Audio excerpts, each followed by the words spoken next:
Halo, sekarang kami akan mempresentasikan tentang salah satu ajaran sesat, yaitu Montanisme. Perkenalkan, kami dari kelompok 2 yang beranggotakan Elia, Maherani, Meita, dan Patricia. Montanisme. Mengapa Montanisme menarik untuk kita bahas? Karena Montanisme merupakan ajaran yang tidak sesuai dengan firman Allah yang ada dalam Alkitab. Ajaran ini menyimpang dari kisah kebenaran yang sesungguhnya, sehingga menimbulkan kesesatan umat Kristiani. Berikut adalah inti ajaran dari Montanisme. Yang pertama, mengutamakan nubuatan dari firman yang sesungguhnya. Kedua, nabi dari ajaran ini mengakui bahwa Allah berada dalam penguasaan dirinya. Yang ketiga, prinsip manusia tidak dapat ditebus dari dosa. Mereka juga merealisasikan beberapa hal sebagai berikut. Menghidupkan hukum disiplin duniawi tentang adanya karunia roh. Dan yang ketiga, menghidupkan pengharapan lama akan kedatangan Tuhan. Kemudian yang selanjutnya adalah pandangan Alkitab terkait ajaran sesat ini atau Montanisme yang pastinya sangat bertolak belakang dengan segala ajaran yang telah dipaparkan dalam Alkitab. Firman Tuhan dalam Matius 24 ayat 4-5, firman Tuhan berbunyi, "Jawab Yesus kepada mereka, 'Waspadalah supaya jangan ada orang yang menyesatkan kamu.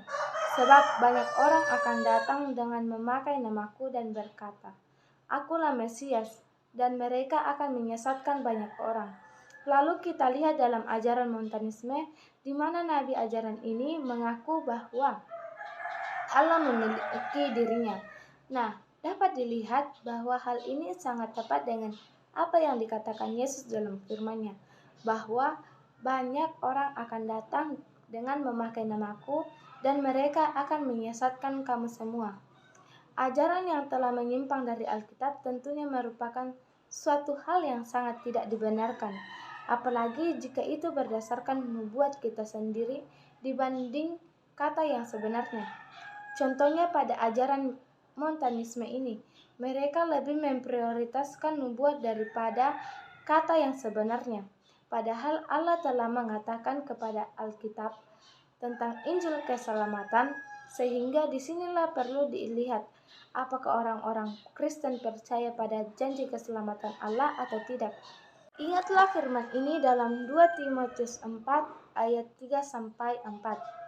Karena akan datang waktunya, orang tidak dapat lagi menerima ajaran sehat, tetapi mereka akan mengumpulkan guru-guru menurut kehendaknya untuk memuaskan keinginan telinganya.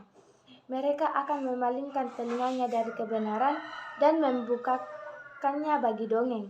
Sama seperti Montanisme, yang bagaimana seorang pendongeng menceritakan sebuah kisah yang sama sekali tidak nyata dan mungkin atau memang berbeda dengan kenyataan yang ada pada Alkitab. Hidup secara berlebihan. Nah, sebenarnya kehidupan di dunia ini dan dinamikanya itu merupakan sesuatu hal yang baik untuk mewujudkan kasih Allah secara nyata dan untuk mencapai kekudusan dengan melakukan perbuatan-perbuatan baik untuk sesama.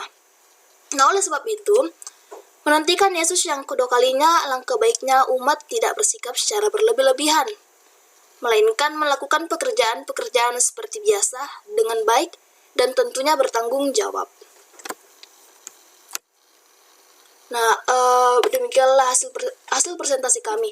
Hal yang kami dapat dari hal ini yaitu sebagai umat Kristiani yang benar-benar umat Kristiani, alangkah baiknya marilah kita bersama-sama menguatkan iman kita, tetap memperdalam ilmu kita mengenai firman Tuhan agar kita tidak mudah terkecoh dengan godaan-godaan orang lain atau cobaan-cobaan yang akan menurunkan iman kita kepada Tuhan gitu.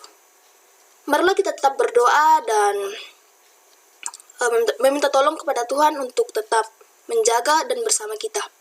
Sekian dari kami, bila ada kesalahan atau kesalahan kata atau perbuatan yang kurang mengenakan selama kami melakukan presentasi, mohon dimaafkan. Dan kiranya Tuhan Yesus selalu memberkati kita semua. Terima kasih.